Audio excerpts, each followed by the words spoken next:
Welcome to the Trueface podcast, where we have conversations about what we can learn from what's going on in our lives. My name is Robby, and I'll be your guide as we learn how to increase trust and experience grace. Most of us get stuck in our relationships with God and others, and we end up wondering, is this really all there is to it? That's why we develop grace-based relational discipleship resources, equipping you to experience deeper relationships with God and others, equipping a growing group of men and women with a toolbox of teaching and experiences to help you go the 18 inches from your head to your heart. And today I want to process my notes and something I've been thinking about regarding time and presence and contentment. And I was processing this with my spiritual director, took a lot of notes, and I want to unpack with you those notes that I've been thinking about the past few days. This is going to be a two-part topic today, but today we're going to focus on the opportunity to pause, to reflect deeply about how we perceive the construct of time. Then we're going to discuss in the next part how that perception of time affects our drive, our planning, our ambition. Typically, those things are related to future possibilities, which are correlated to how we think about time. But before we jump into what I want to talk about today, I want to give you some context as to why I was processing with my director what I was processing. And that's because I was coming off a few days connecting with my 3 childhood best friends. We were hanging out for a long weekend, and we've been getting together for 25 years pretty consistently, which leads to a lot of laughter and nostalgia and reflection. And while we were on a hike, we talked about the current insights or principles that we're all processing as we all recently moved into our 40s. And I shared that one of the principal things I've been thinking about is how little of my life I've been truly present and living engaged in the present well. For me, I spend a little bit of time thinking about the past. Based on my personal particular wiring, I spend most of my life in tomorrow, in the potential of tomorrow. I see the future and I carry the weight of opportunity in the present. For me, it feels like pressure of responsibility more so than anxiety.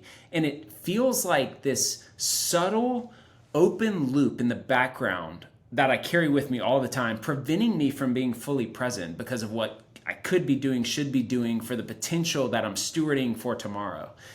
And I'm assuming that in our fast-paced world that a lot of us find ourselves with a similar struggle against how we conceive of time. We either focus too much on the past or on the future, and we struggle to experience the contentment of the present. We all are trying to find that balance of work and relationships and personal ambitions, all the while feeling this pressure to plan well for the future. And that pressure of the future then finds its way into our present with anxiety or worry or shame.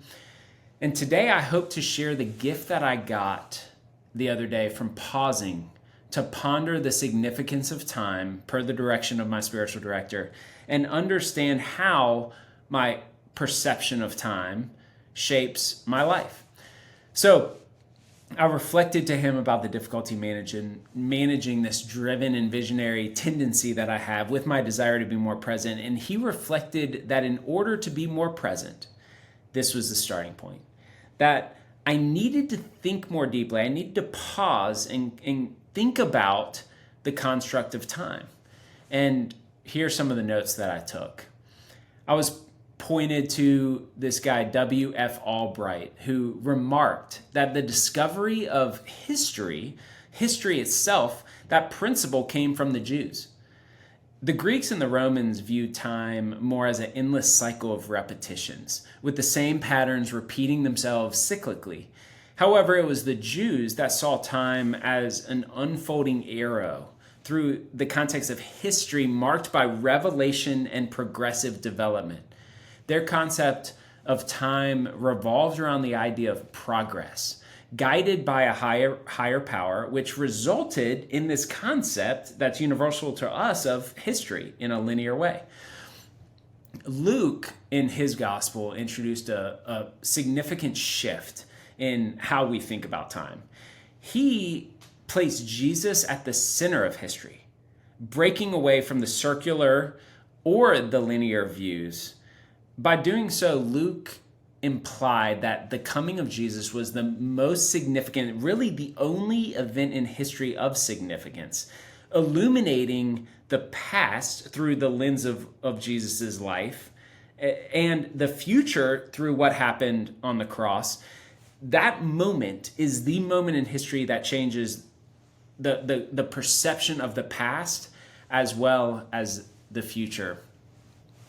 It's through the grace of God, the truth of who Jesus is and what he did, that from that moment, history and everything that preceded it is now illuminated, now makes sense through the lens of that moment. And from that moment on, everything afterwards would be affected by that moment, which is why it's the center of the time, which is amazing that this Christ-centered thinking of time was so significant that now calendars around the world reflect that singular and primary moment in all of human history. I was also reminded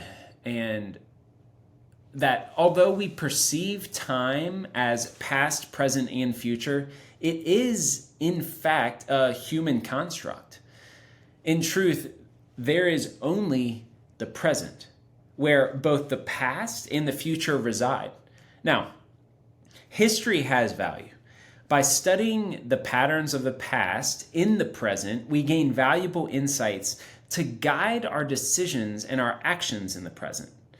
This is often referred to as wisdom. The past is not just a distant memory, but it actively informs our present, the present which is the only thing that exists. It profoundly influences our decisions and the choices in the present. And to avoid repeating past mistakes, we have to recognize the patterns and the lessons from history. Lord Acton was the one, I think, that stated, "Those who don't understand their past are condemned to repeat it." By gaining wisdom from the past, we can make more informed and insightful decisions in our present. But the past is not real. The present is the only thing that's real. So, what about the future?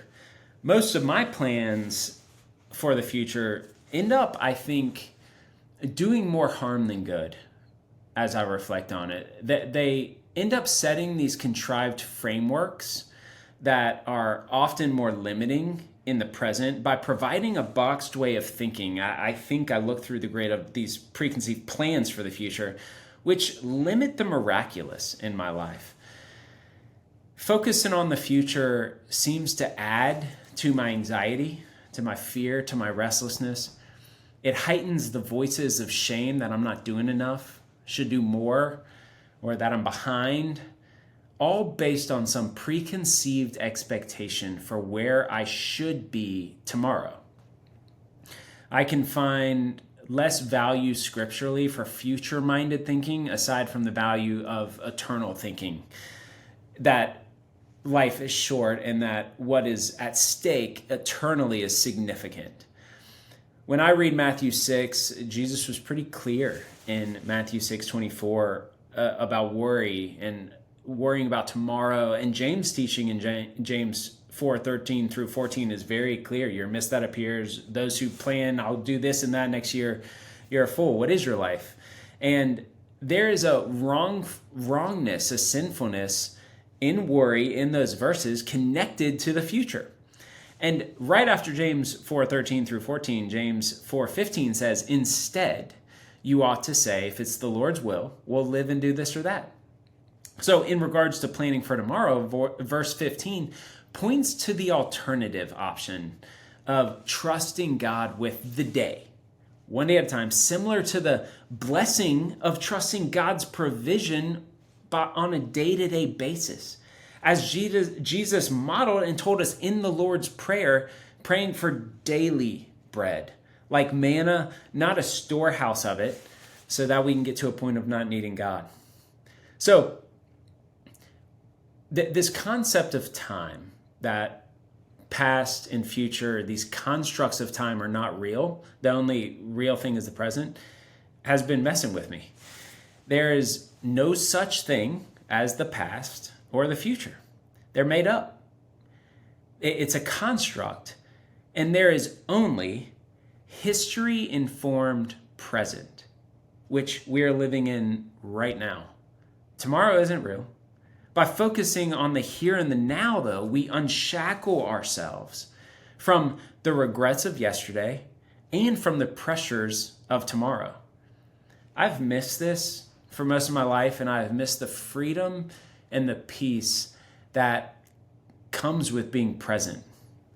Within the present moment is where freedom is. The freedom to choose, to act, to be fully present, to connect more deeply with God and with others, to be more intimately engaged with the Holy Spirit. We've got to think about how we think about time. It shapes our perceptions, our choices, and the way we experience life.